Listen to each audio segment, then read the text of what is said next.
Excellencies, distinguished participants, my fellow panelists, I would like to thank the Asian Development Bank for inviting UNEP to speak on imagining a net zero ASEAN and to provide some perspectives for Southeast Asia. Many speakers have discussed the Intergovernmental Panel on Climate Change, the recent report, Climate Change 2023, a synthesis report, the sixth assessment report, and this condenses about a decade of climate science.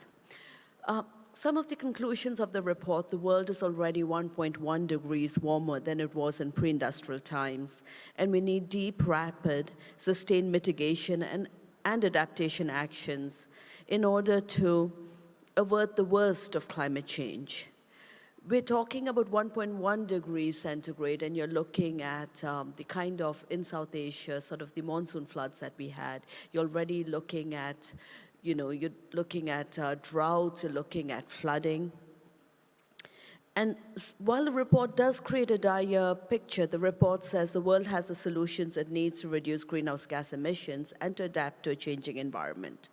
It talks about systemic changes needing to happen through all sectors of the economy, and it focuses on the energy sector, which will have to dramatically scale back its reliance on fossil fuels while using carbon capture and storage for emissions that are unavoidable. Earlier this morning, you've already heard about the energy challenge presenting a complex problem. On the one hand, we have emissions ranging from the energy sector, contributing to ever-rising concentrations of greenhouse gases, intensifying climate impacts. On the other hand, we need to end energy poverty. If you look at the same scenario, by 2030, we have 660 million people who still lack access to electricity. Recognizing that we need energy equity and connectivity for all, we have to rapidly expand access to modern forms of energy and the services it makes possible, but this means increasing greenhouse gas emissions if we follow the current energy model. So we have solutions to meet both these goals. We can expand access to energy and cut emissions at the same time if we adopt approaches based on a principle of net zero energy for all. The ASEAN member states have ambitious commitments to power sector decarbonization. The regions agreed to increase the share of renewable energy in installed power capacity to 35% by 2025. And we have 9 of the 10 ASEAN member states who've pledged to achieve net zero targets by 2050. Many countries in ASEAN have also included carbon pricing as a key instrument in implementing their nationally determined contributions. Singapore's already implemented a carbon price, and Vietnam has passed a law to develop the national carbon market. Indonesia has a long-term greenhouse gas reduction strategy presenting a pathway of achieving net zero emissions by 2060. This morning, you've also heard that coal retirement, coupled with continued expansion of renewables, is a very important step in aligning net zero targets. Half of ASEAN member states are signatories to the international effort to end utilization of coal in the power sector.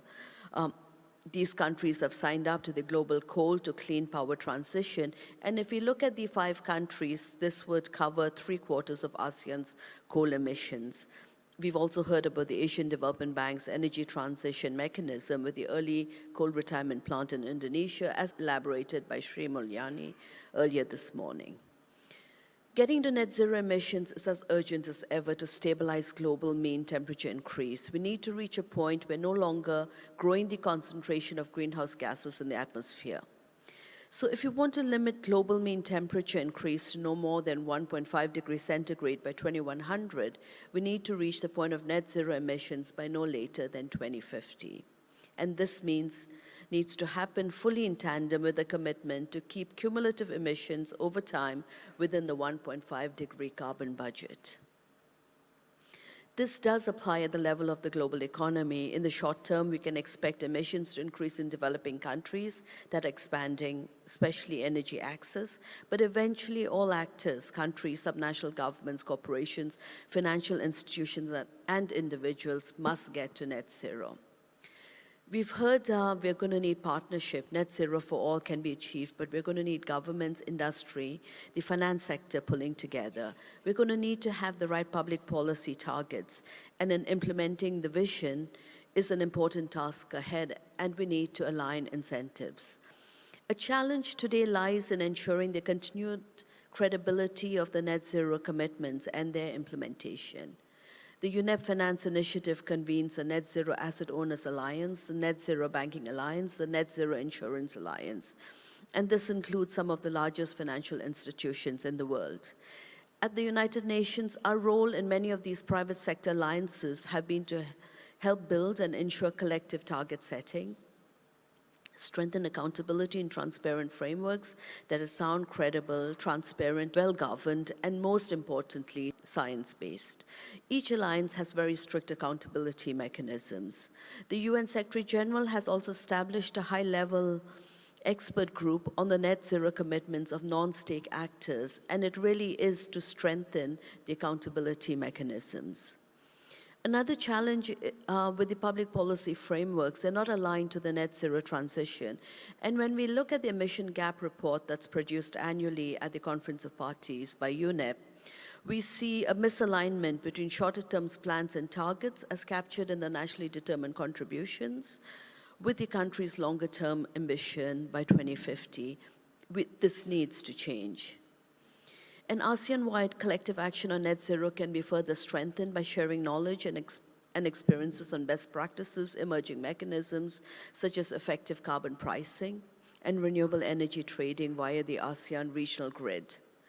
In the agriculture, forestry, and land use sector, national development and mitigation strategies and plans need to prioritize reducing emission from deforestation and degradation, and more broadly, sustainable forest management. Climate change mitigation offers many opportunities in renewable, low-carbon energy, producing multiple co-benefits, increasing access to electricity, enhancing energy security, local green jobs, reducing indoor and outdoor air pollution, and improving development potential actions to pursue co-benefits such as combating air pollution. There's also scope within the ASEAN member states to accelerate action on net zero by scaling up engagement in many of the UN Framework Convention on Climate Change related initiatives. We have the Global Pledge. If you reduce global methane, it would reduce warming by at least 0.2 degrees centigrade. There's the Forest and Climate Leaders Partnership, the Coal Transition, and the Race of Zero, which focuses on cities, cooling, and vehicles. I thank you.